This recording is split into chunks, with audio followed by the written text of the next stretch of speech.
Mesdames et messieurs, bonsoir ou bonjour, selon l'heure à laquelle vous verrez cette émission. Vous êtes sur Women TV Talk Show, la télévision de la femme. Bienvenue sur le plateau de Femmes d'Impact. C'est vrai que vous allez nous dire, c'est pas le plateau habituel, on ne connaît pas ce plateau, mais rassurez-vous, c'est bel et bien le plateau de Femmes d'Impact, juste le décor qui est juste un peu différent. Alors ce jour, nous venons avec une nouvelle thématique. À mes côtés, j'ai le coach spirituel, Madame Cindy Meyou, à qui je dis bonsoir. Bonsoir, Madame Cindy. Bonsoir, Madame Joël. Comment vous allez? Très bien, merci. Et vous-même? Très, très bien, merci. Merci déjà d'avoir accepté l'invitation de Women TV Talk Show à participer à cette émission.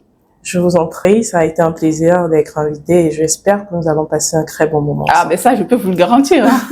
Alors, mesdames et messieurs, aujourd'hui, nous allons parler d'un sujet très, j'ai même envie de le prendre personnellement à cœur, un sujet qui est très, très important, notamment l'impact des réseaux sociaux dans la vie de la jeune fille. On sait tous à quoi ressemble la vie des jeunes filles aujourd'hui sous l'impact de ces différents réseaux sociaux-là. Alors, avec Madame Meyou, ce jour, nous allons essayer de décortiquer en quelque sorte ce thème.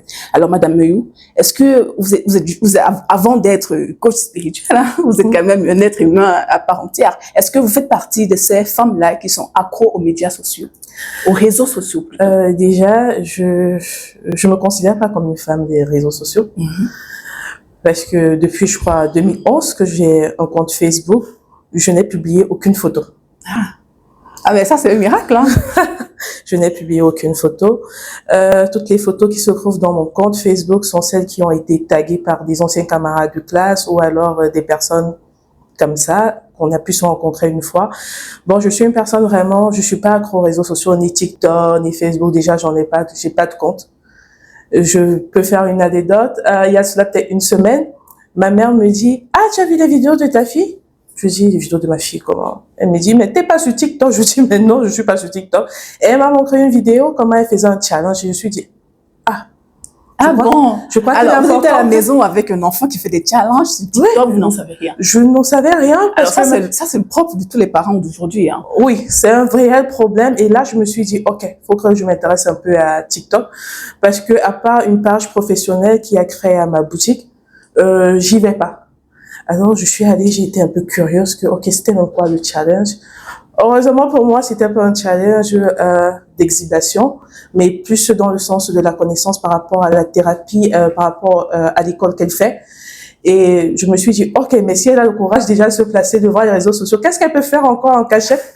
Et là, ça a attiré mon attention et c'est un réel problème aujourd'hui. Nos parents, nous sommes tellement concentrés sur la recherche financière, nous sommes tellement concentrés axés sur le développement de les enfants sans toutefois revenir sur l'éducation.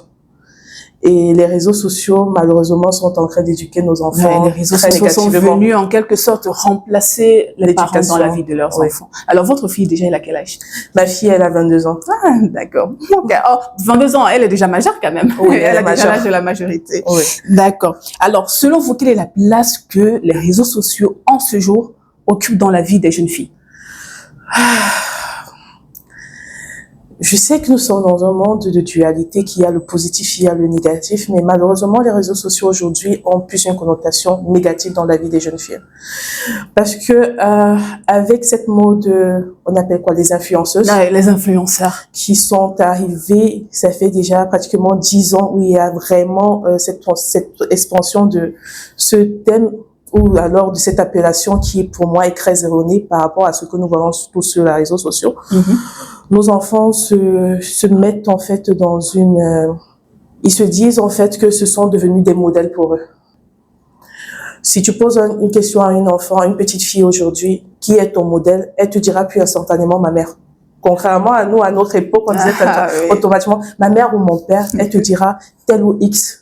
Et tu te retrouves en fait que c'est l'image en fait que les réseaux sociaux donnent aujourd'hui à nos enfants, d'être en fait, de créer un idéal qui est soit axé sur la morphologie, soit vraiment sur les idéologies qui n'ont pas. On te dit il faut atteindre un niveau matériel assez poussé pour pouvoir être une personne influente. Si tu n'as pas c'est quoi, des iPhone 16. iPhone 16, si tu n'as pas un BMW, je dis de très beaux vêtements. Ah ouais, et des mèches de luxe. Des mèches de luxe, alors tu n'es pas une personne importante. Et malheureusement, tous nos enfants aujourd'hui voudraient être des personnes assez importantes. Mais importantes dans quel sens?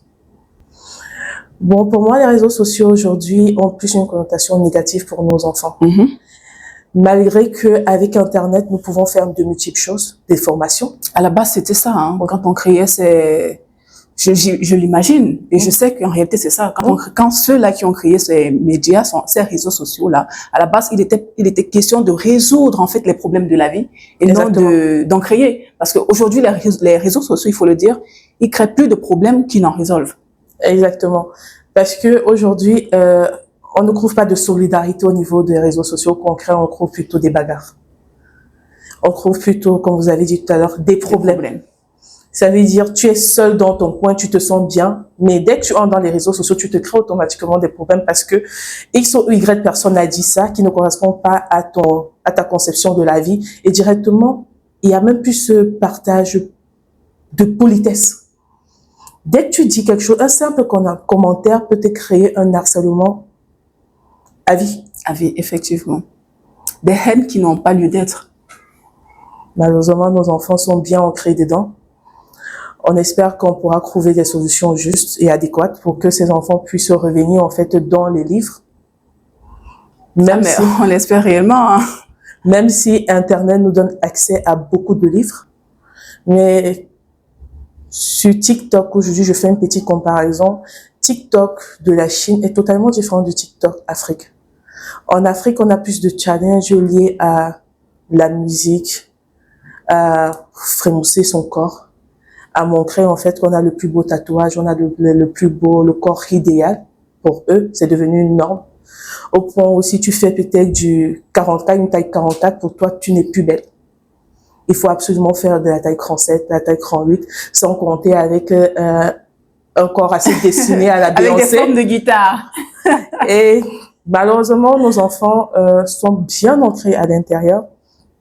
J'ai une petite fille qui a carrément créé en elle un problème alimentaire. Elle voulait plus s'alimenter parce que automatiquement, elle avait une phobie de prendre 1 kilo en plus. Elle avait pris pour son idéal une de ses influenceuses qui se disait « Ah, elle a maigri, il faut absolument que je devienne... » Tu maigris également. Oh, elle a fait « Il faut absolument que je le fasse. » Et tu restes comme ça et tu te dis, si à 16 ans, parce qu'elle avait 16 ans, elle a déjà en fait ce type de problème, ça veut dire que professionnellement, je suis pas sûre qu'elle va s'en sortir parce que elle n'aura que pour ambition professionnelle être influenceuse demain. Aujourd'hui, les réseaux sociaux sont plus négatifs que positifs. Alors, on parle de transformation corporelle, pardon. Comment est-ce que vous pouvez justifier le fait que, vous pouvez justifier l'impact que les réseaux sociaux ont sur les jeunes filles d'aujourd'hui? Qu'est-ce qui peut justifier qu'une jeune fille veuille calquer sa vie sur celle d'une autre personne qui, je dis n'importe quoi, peut-être même, et puis on sait qu'aujourd'hui il y a des filtres, hein, les filtres, à travers ces filtres, on peut faire n'importe quoi des photos, on peut les truquer, mais alors à l'extrême.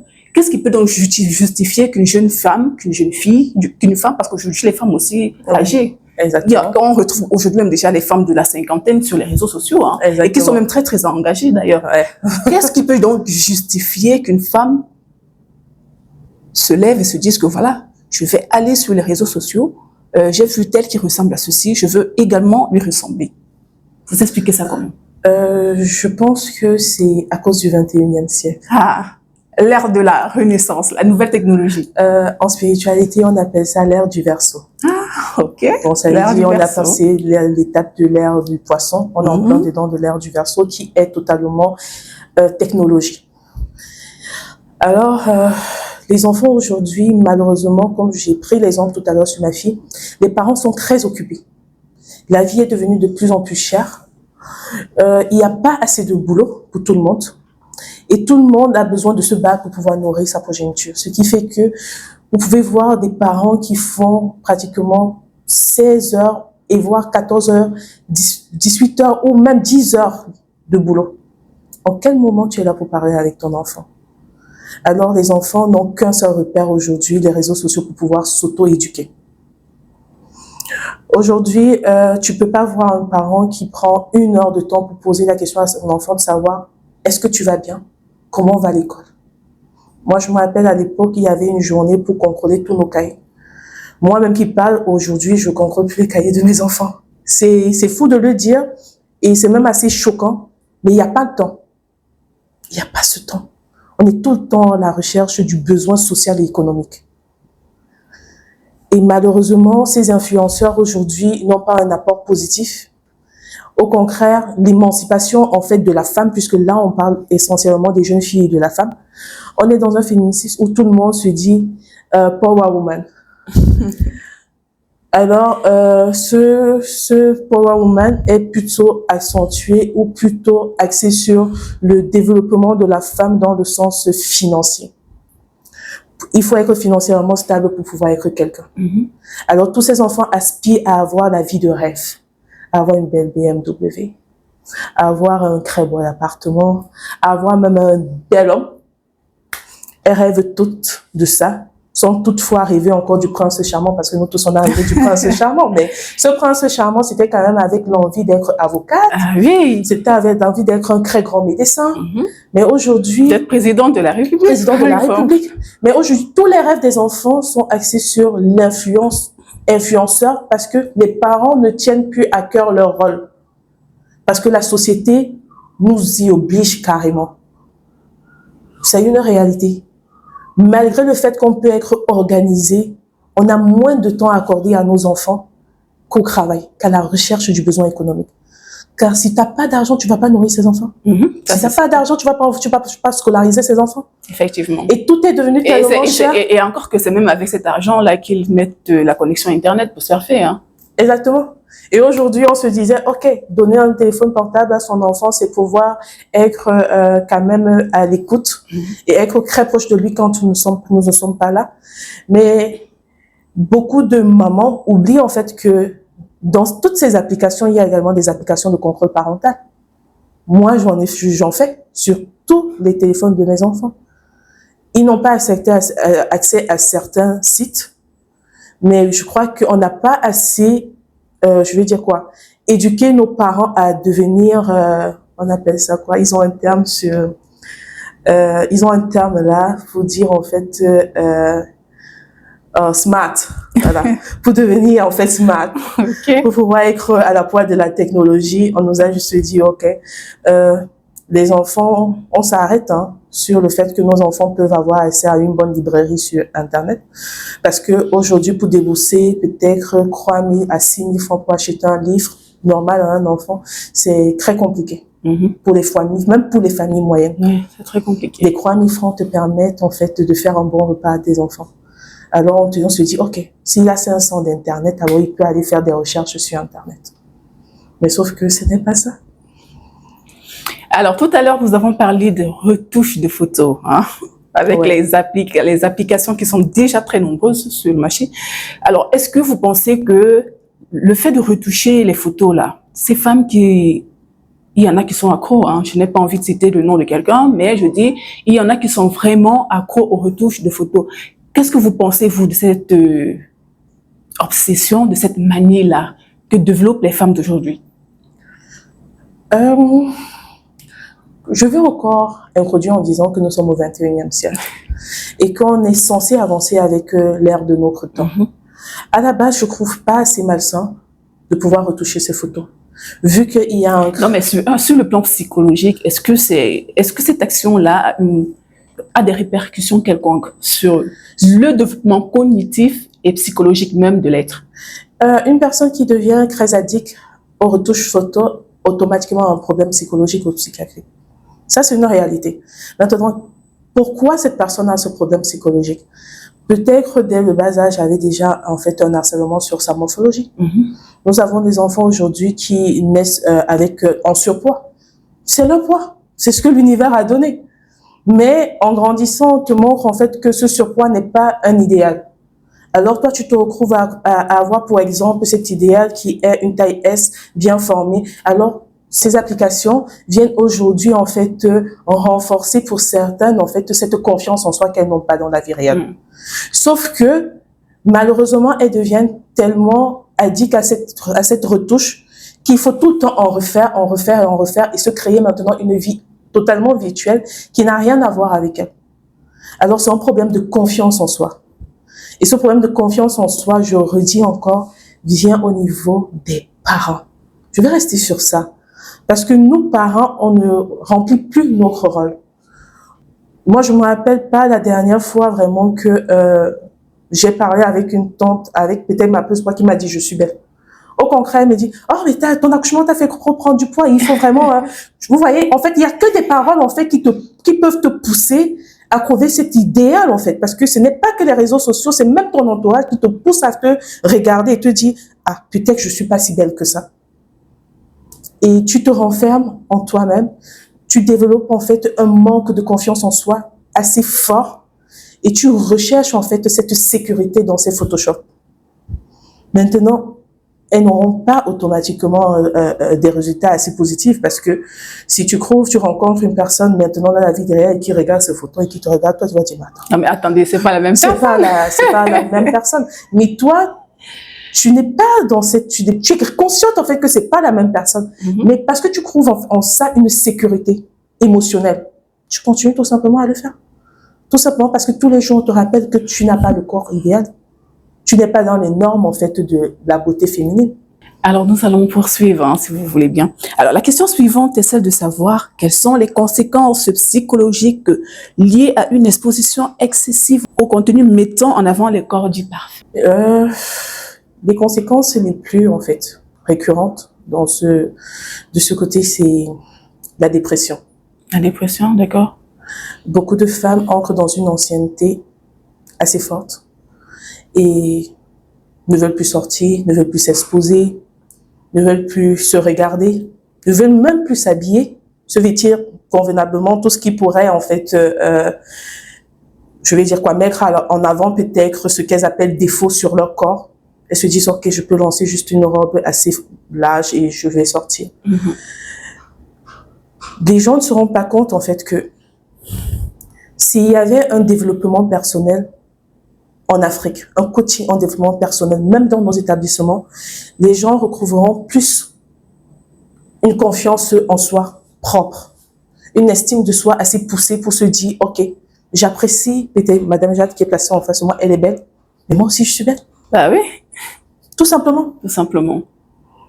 Aujourd'hui, les réseaux sociaux, la majorité des réseaux sociaux exposent en fait l'idéal en fait morphologique. Mais ils auraient pu en fait pouvoir mettre en fait des morphologies diverses et dire toutes les femmes sont belles. Toutes les femmes sont belles, carrément. Ce message aurait eu de l'impact et aurait permis en fait à certaines femmes qui voient une dame ronde, qui a une belle tenue ou alors qui se valorise et se dire « oh, elle est belle ». Mais aujourd'hui, il n'y a que les tailles spécifiques avec une morphologie, par moments aussi même très retouchée, ce que les femmes oublient. Hein. Oui. Parce que la plupart de nos influenceurs sont des addicts en fait de ces applications. Mais en externe, vous ne voyez pas ça. Pourtant, elles-mêmes, elles souffrent également en fait de ce problème en fait de l'idéal. Alors, psychologiquement, les femmes entrent dans une ancienneté, dans un refus, en fait, dans une non-acceptation de leur personne, quitte à ne même plus vouloir entrer en relation avec un homme, ou bien même vouloir accoucher, parce qu'on nous a dit, oh, quand tu tombes enceinte, tu vas prendre du poids, tu vas prendre du ventre, tu vas avoir des vergetures, et elle se dit, pourquoi ne pas donc rester comme ça et bagarrer? Et psychologiquement, il y a des femmes qui entrent également, qui deviennent anorexiques. Elles refusent carrément de la nourriture. Parlant de ça, justement, ça revient justement à la question que je m'apprêtais à vous poser, notamment celle de savoir, existe-t-il une corrélation entre l'utilisation excessive des réseaux sociaux et les troubles alimentaires chez les jeunes filles? Ah oui. Aujourd'hui, on a des femmes qui ingurgitent assez de nourriture pour pouvoir en fait envoyer leurs doigts et vomir tout ça, rejeter tout ça. Et tu te demandes pourquoi autant souffrir, tout simplement pour pouvoir faire plaisir en fait. Parce que le véritable problème, c'est l'acceptation. Tant que tu ne t'acceptes pas, tu vas toujours vouloir ressembler à X ou Y personne. C'est pourquoi je parlais tout à l'heure du développement personnel. Si chacune apprenait à créer un mental assez fort et accepter en fait qui elle est réellement. Se connaître même, parce que aujourd'hui, tu peux envier quelqu'un qui ne se connaît pas et toi, tu te connais pas, pourtant ton potentiel est plus fort que celui la personne qui est en face de toi. Effectivement. Mais on a juste envie de prendre l'exemple extérieur que l'exemple interne. L'exemple interne, c'est nous. Combien de personnes, moi, je peux vous poser la question, est-ce que vous êtes capable de reconnaître en fait quelles sont toutes vos capacités et vos limites? Beaucoup de personnes ne réfléchissent même pas sur ça. Il y a quelqu'un qui a dit connais-toi toi-même. Hein. Oui. C'est très important. On néglige effectivement cet aspect, mais réellement, c'est très important. Alors, mesdames et messieurs, avant de continuer, pour ceux qui nous prennent en cours, vous êtes sur votre plateau favori, Femmes d'Impact, de Women TV Talk Show, la télévision de la femme. Je vous invite une fois de plus, aussi nombreux que vous soyez, à vous abonner à nos différentes pages, appuyer sur la cloche de notification, commenter et liker. Alors, Madame Cindy, on va continuer si vous voulez bien. Alors, cette fois, on va continuer avec l'aspect harcèlement, cyberharcèlement. Parce qu'il faut dire que ça, c'est une réalité qui se vit. Ça, c'est quelque chose dont beaucoup de femmes sont victimes aujourd'hui au travers des réseaux sociaux. D'accord? Alors, la première question essaie de savoir comment est-ce que le cyberharcèlement, se manifeste-t-il spécifiquement envers les femmes sur les réseaux sociaux? Le cyberharcèlement, c'est quelque chose qui a pris beaucoup de l'ampleur ces dernières années. Les gens ne se rendent pas compte qu'un simple commentaire désagréable, répétitif vis-à-vis d'une personne est un harcèlement. Tout simplement parce que ce n'est pas puni par la loi, parce que ce n'est pas, en Afrique particulièrement, oui. Puisque ce n'est pas quelque chose auquel on prête vraiment attention en Afrique, contrairement en Occident. Bon, encore qu'aujourd'hui, même il y en a qui portent plainte pour ce genre d'attitude. Hein. Oui. Il y a des cas comme ça dans les tribunaux aujourd'hui. Il faudrait peut-être que les uns et les autres sachent que lorsque vous allez, surtout au niveau de ces influenceurs, parce qu'il faut avouer que lorsque vous venez, vous mettez un commentaire, j'ai envie, très, très négatif, très insultant même parfois, ça fait mal. C'est un être humain comme vous. Exactement. Il a des douleurs, il ressent ce que vous ressentez. Alors, quand le gars se décide, bon voilà, je vais porter plainte, il essaie de mener sa petite enquête. Dès qu'il vous a trouvé, mais attendez, moi-même, je vais personnellement l'accompagner au commissariat pour porter plainte. Hein.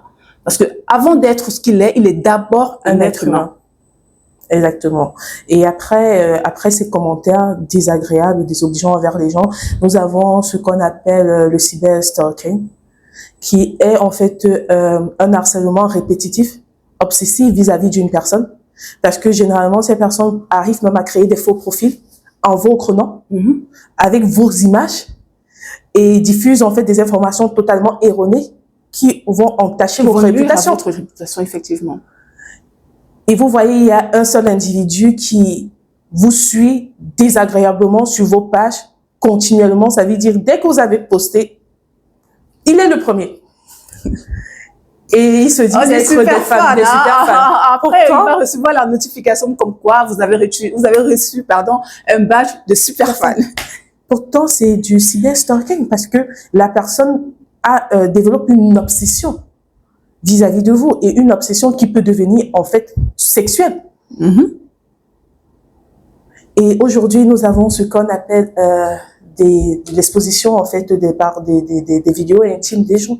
C'est devenu alors là la mode. Au point où des gens deviennent stars au travers de ça. C'est terrible de pouvoir assez exposer en fait l'intimité de quelqu'un, se disant en fait vouloir se venger d'une situation que vous avez vécue. C'est du harcèlement. Parce que ça peut faire en sorte psychologiquement que cette personne ne se retrouve plus, que cette personne n'a plus envie de pointer son nez dehors, que cette personne n'a plus envie d'être sociale vis-à-vis de personne, de se renfermer totalement et de ne plus rien faire de sa vie juste à ce... Il y en a même certains qui se suicident après. Effectivement. C'est vrai que la majorité aujourd'hui c'est devenu une mode. J'ai vu une star qui disait en fait dernièrement que les millions qu'elle s'est fait derrière sa musique a été boosté grâce à la sortie d'une vidéo où elle était en plein débat sexuel avec son partenaire. Malheureusement, beaucoup de gens sont en train de prendre cet exemple parce que si une star qui est censée quand même être un modèle pour les jeunes vient vous dire en Mojo Vision que je suis devenue superstar, Parce que j'ai été victime d'un harcèlement sexuel et j'ai été propulsée grâce à ça. Et aujourd'hui, je suis ce que je suis. Mais comment nos jeunes filles, particulièrement nos jeunes filles, parce que quand même encore, en termes de femmes, il y a encore un peu de raison. Mais les jeunes filles aujourd'hui, elles vont se dire, ah, c'est le moyen le plus rapide pour moi pour devenir une star. Et directement, elle va se lancer parce que, il faut le dire, Madame Jade, dans ces harcèlements, on a toujours voulu mettre que la victime, c'est la femme. Mais je suis consciente que il y a certaines femmes, au moins ça a 10%, qui sont les premières à partager ces vidéos sur les réseaux sociaux. Elle-même, c'est un harcèlement vis-à-vis également de la personne qui l'accompagnait, effectivement. Parce qu'elle ne se rend pas compte. Bon, automatiquement, il faut être prudent. Il faut moins partager sa vie sur Internet. Parce que dès que tu exposes ta vie sur Internet, tu donnes l'autorisation à toute personne de te dire ce qu'il veut. Ce qu'il pense. Ça veut dire, il est de bonne humeur, il n'est pas de bonne humeur. Il se dit être à l'abri parce qu'il est derrière un téléphone et malheureusement, peut-être vous ne pourrez jamais vous rencontrer. Alors, il peut te dire toutes les saletés. Mais il ne va jamais penser à ce que moi, elle qui lit, qu'est-ce qu'elle ressent? Et sans toutefois prendre un peu plus de temps sur ça, je veux dire, aujourd'hui, le cyberharcèlement, les femmes sont plus, en fait, des harceleuses que des hommes. Malheureusement, il n'y a plus cette solidarité féminine. C'est une réalité. Il n'y a plus du tout de solidarité, hein, que ce soit du sens féminin ou encore moins celle des femmes vers les hommes. En fait, de l'homme en grand H, hein, il n'y a plus du tout de solidarité. Parce qu'aujourd'hui, on voit des femmes qui ont vécu peut-être des violences et qui exposent en fait cette violence-là, qui créent même des pages pour sensibiliser des femmes. Et ce sont ces mêmes femmes qu'on voudrait sensibiliser à pouvoir lâcher prise, à quitter en fait quand il est encore temps, qui vous juge et qui vous dit en fait, qui vous condamne même, parce que juger même encore, c'est encore mieux, qui vous condamne et qui vous harcèle en vous disant en fait que vous en êtes la cause. Bon, imaginez une femme qui a pu sortir des griffes de son bourreau, qui se dit ok, je prends ce que j'ai vécu, je veux faire de ça en fait un message fort pour les femmes, et qui arrive sur les réseaux sociaux, et ce sont ces mêmes femmes en fait qui se disent, qui vous disent tous les jours que vous en êtes la cause, que c'est à cause de toi, tu ne préparais peut-être pas bien, tu ne faisais pas ceci, peut-être autant de choses. Je vous assure, les hommes ont plus de compassion et d'empathie aujourd'hui sur les réseaux sociaux que les femmes. Nous sommes les premières à détruire nos sorts en termes de commentaires. Et qu'est-ce qui justifie ça selon vous? Pour moi, ce qui justifie ça, c'est l'environnement. Nous sommes dans une société où tout ce qui est anormal est devenu normal. Nous sommes dans une société où l'expression, le libre arbitre de l'expression est devenu en fait un libertinage total. Et certaines femmes ont trouvé juste de pouvoir gérer leur frustration sur des femmes, sur les autres femmes. Aujourd'hui, tu as une camarade qui a une petite vie et toi, tu commences à la jalouser au point où tu deviens en fait celle-là qui dirige sa vie de plein âme sur Internet en disant celle-là, c'est pas une bonne femme, hein. Elle trompe même son mari. Tout simplement parce que le mal-être est devenu tellement profond. Et il n'y a pas assez de psychologues pour pouvoir gérer, en fait. D'ailleurs, même en Afrique, on ne consulte pas beaucoup de psychologues, malheureusement. Et il y en a qui ne savent même pas ce que c'est, hein. Déjà, si ça existe, même d'ailleurs. Oui. Parce que c'est un mal profond. Même une simple enfance peut créer un trouble mental assez fort qui te permet aujourd'hui de pouvoir être totalement négatif vis-à-vis de ton prochain. Parce que tu en veux en la terre entière d'avoir vécu une vie assez, je vais dire quoi, assez mal. Et tu te dis pourquoi elle vit ça et moi je vis pas ça. Non. Bon, les femmes aujourd'hui doivent réapprendre à être solidaires. Malheureusement, ça doit être la première chose sur laquelle Internet devrait nous intéresser. La solidarité féminine. D'accord. Alors, on va poursuivre avec la question suivante, si vous voulez bien. Comment est-ce que les jeunes filles peuvent-elles développer des relations saines avec les réseaux sociaux? Ok. Pour développer des relations saines avec les réseaux sociaux, moi, je pense qu'on devrait faire assez de conférences. On a des femmes très impactantes au Cameroun. Très influentes, hein. Ouais. C'est le mot qu'ils vont comprendre, en fait. Non, moi, je veux pas Quand dire on dit, influente. Moi, je quand veux on dire dit impactante. impactante, là, ça va couler comme ça. D'aucuns auront l'impression de ne pas comprendre ce que vous dites. Mais bon, étant donné qu'il faut parler, allez-y. Qui sont vraiment un exemple en termes de femmes. Et je pense que malheureusement, les associations aujourd'hui sont assez fermées. On dirait que les associations sont devenues plutôt un commerce. Malheureusement. Pourtant, si on crée une association purement féminine, où en fait on pourrait faire des conférences même une fois le mois, que ce soit dans des établissements, que ce soit hors des établissements, pour pouvoir parler à nos enfants, je pense que certaines pourraient prendre mieux conscience en fait qu'elles peuvent faire plus sur Internet sans toutefois s'exhiber et vouloir ressembler à une pseudo-influenceuse dans la vie matérielle. Mais pourquoi ça ne se fait pas? Tout simplement parce qu'on entre encore dans l'égoïsme. Aujourd'hui, je me rends compte que des associations ont créé un certain carré. Vous voyez, on va créer une association de femmes, mais si tu arrives que tu n'es pas entrepreneur, tu n'as pas accès à cette association. Il n'y a pas assez d'associations pour les jeunes filles. Là, on revient avec le problème de solidarité féminine. Oui. Il n'y a pas assez d'associations pour les jeunes filles. Malheureusement, il n'y en a pas. Uniquement centré sur les jeunes filles, au moins ceux de 12 ou de 13 à 18 ans. Pour pouvoir parler même ouvertement de la sexualité, parce que c'est devenu un sujet qui n'est plus tabou. Tabou, effectivement. Aujourd'hui, tout le monde expose en fait son corps comme il veut. Alors, il n'est plus tabou, alors pourquoi ne pas en parler librement et ouvertement? On peut le faire. En toute légalité. En toute légalité. Parce que... On peut le faire pour pouvoir dire en fait, et apprendre à nos jeunes filles à avoir confiance en elles. Développer leur potentiel. Il y a des enfants, des jeunes filles qui ont du potentiel, mais qui n'arrivent pas à faire ressortir ça parce qu'elles n'ont pas d'accompagnement. On a ce problème d'accompagnement au Cameroun. On n'a pas d'accompagnement. Quand tu es déjà au sommet, tu veux rester au sommet avec ceux qui sont au sommet. Alors pour moi, créer des conférences impactantes pour parler à nos jeunes filles, parler aux femmes. Parce qu'aujourd'hui, il y a des femmes qui sont encore des jeunes filles dans la tête, qui ne sont même pas prêtes à atteindre la maturité de femme. Et encore qu'aujourd'hui, la maturité n'est plus une question d'âge. Effectivement. C'est plus une question d'âge. Et pourquoi ne même pas mettre un programme scolaire adéquat pour valoriser la femme dans tout son état féminin?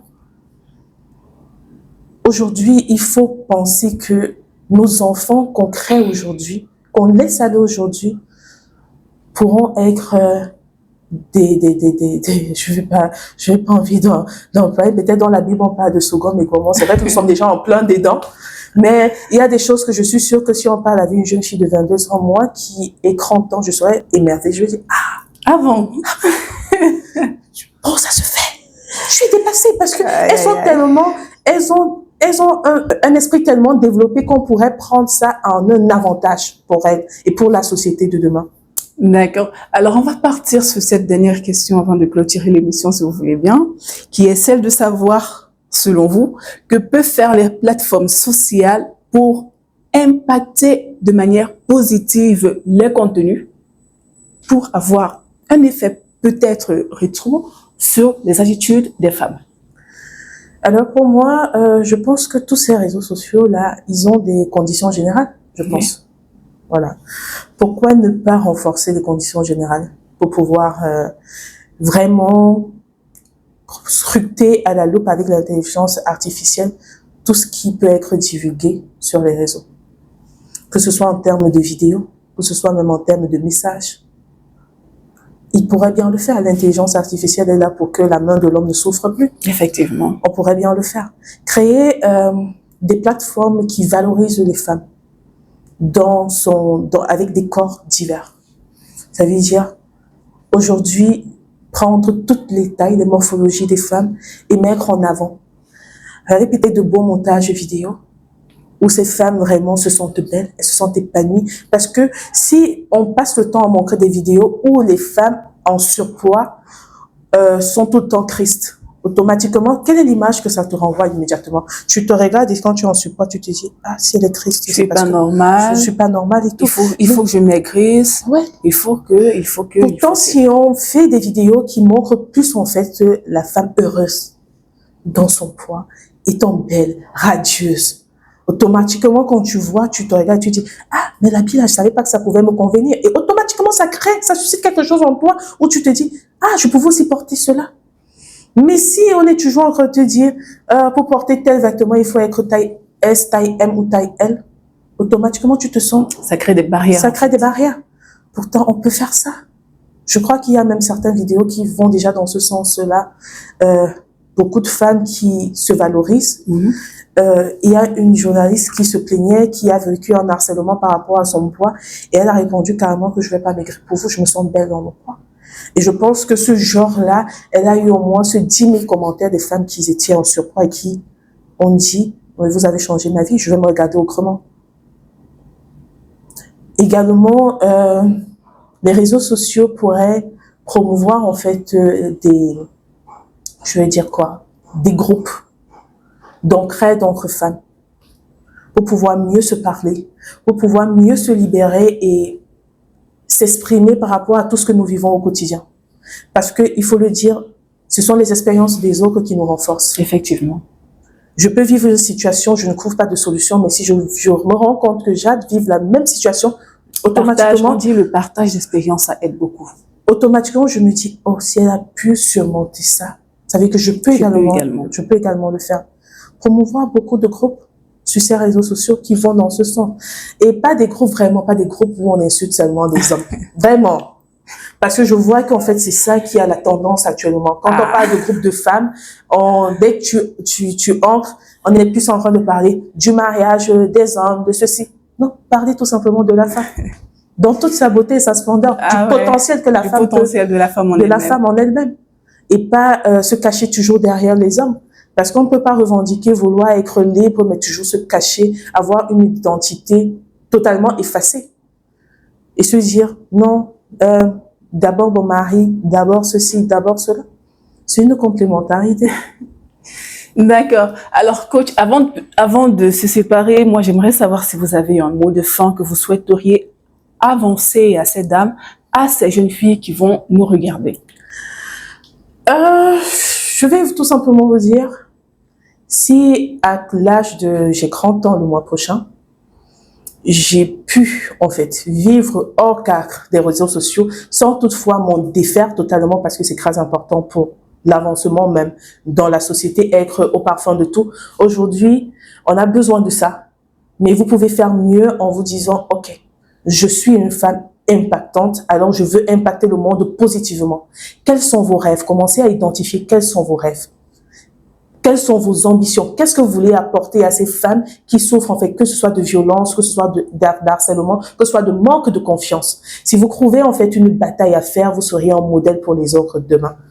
La bataille ne se fait pas seulement dans l'exhibition ou alors en se disant, en prenant, en fait, l'excès du matériel, de la vie de luxe et tout. Tu peux vivre une vie luxueuse, mais tout en impactant chaque femme dans ton environnement. Et pour pouvoir être une power woman sur les réseaux sociaux, commence à être une power woman dans ta propre vie et celle de ton entourage. Si tu fais des merveilles là, alors tu pourras passer un message fort pour les femmes et être une femme extraordinaire. Et vous, les jeunes filles, il faut comprendre, vos rêves doivent être axés sur votre développement personnel, votre développement de votre potentiel. Ne vous créez pas des barrières en voulant ressembler à X ou Y personne. Vous cherchez d'abord à vous ressembler, à ressembler à votre idéal en tant que femme. Votre idéal doit être d'abord personnel. Maintenant, les exemples extérieurs, c'est un plus. Merci une fois de plus, coach Meyou, pour ces précieux conseils que vous avez adressés à nos jeunes sœurs, à nos mères, à nos sœurs, à nos grandes-mères même aussi, qui vont nous regarder. Mesdames et messieurs, c'était votre programme favori, Femmes d'Impact, sur votre chaîne, la chaîne de la femme, Women TV Talk Show. On vous revient dans une toute prochaine production. On se dit entre-temps, à bientôt. The emperor, the conqueror, the champion, the lion is here. Découvrez le summum du confort et de la durabilité avec les appartements meublés Boss Life. Nos logements sont équipés de tout ce dont vous avez besoin pour un séjour inoubliable, y compris une connexion Wi-Fi rapide et fiable. Nos appartements sont alimentés par des plaques soleil. Pour une empreinte écologique, nous proposons également un service de location de voitures sur place. Réservez dès maintenant votre séjour chez Boss Life et profitez du confort que nous offrons dans nos appartements meublés de luxe. Nous sommes situés à Douala Terminus, derrière Barcelone Hotel. Contact 682 82 48 33. Boss Life et Partner. Live like a boss. The emperor, the conqueror, the champion, the lion.